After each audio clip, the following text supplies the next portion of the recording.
Assalamualaikum warahmatullahi wabarakatuh. Halo teman-teman, bertemu lagi dengan saya Khairul Anissa dalam learning journal kita yang ke-9.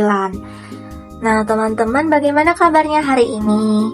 Saya harap teman-teman semua yang menonton video ini diberikan lindungan oleh Tuhan Yang Maha Esa dan juga dalam kondisi baik-baik saja, sehat walafiat baik secara jasmani maupun rohaninya.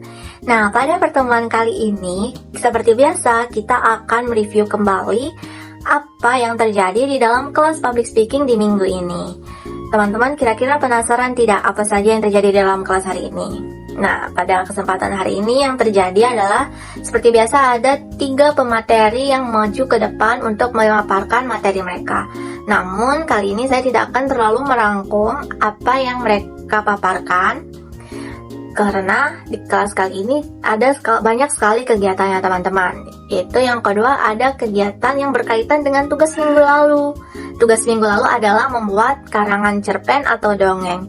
Nah, kemudian teman-teman kita ada 3 orang yang terpilih untuk menceritakan kembali apa yang sudah mereka tulis. Adapun pesan-pesan dari cerpen tersebut adalah ada yang memberikan pesan tentang jangan lupa untuk berdoa sebelum tidur, ataupun juga yang memberikan pesan tentang jangan menyesali apa yang sudah terjadi, dan ada juga yang memberikan pesan tentang untuk tidak boleh menyerah dengan keadaan.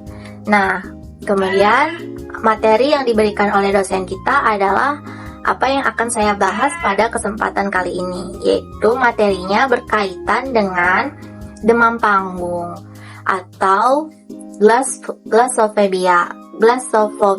Nah, teman-teman di sini adakah yang pernah mengalami demam panggung?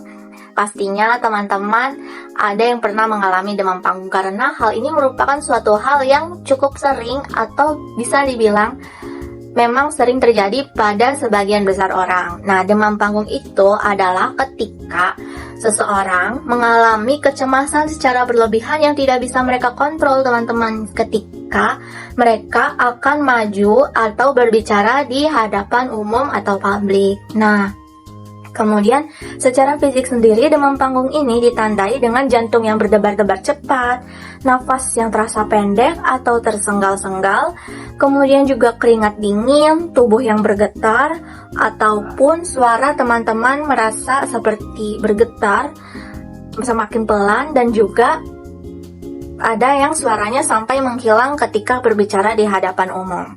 Itu adalah salah satu yang dinamakan demam panggung, teman-teman. Kemudian kenapa demam panggung itu bisa terjadi? Yang pertama, bisa saja karena teman-teman memiliki trauma, yaitu ketika teman-teman mungkin di masa lampau pernah mengalami yang namanya pengalaman buruk ketika berbicara di hadapan umum. Nah, hal ini bisa memicu demam panggung, teman-teman. Kemudian ada juga dikarenakan tidak percaya diri, entah itu karena penampilan teman-teman ataupun juga karena teman-teman belum menguasai materinya. Itu bisa juga menyebabkan yang namanya demam panggung. Lalu juga ada yang disebabkan oleh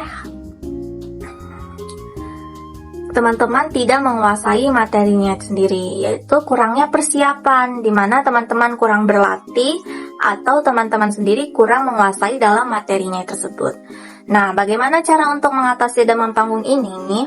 Caranya adalah tentu saja teman-teman harus sering berlatih. Juga harus sering banyak membaca materi teman-teman.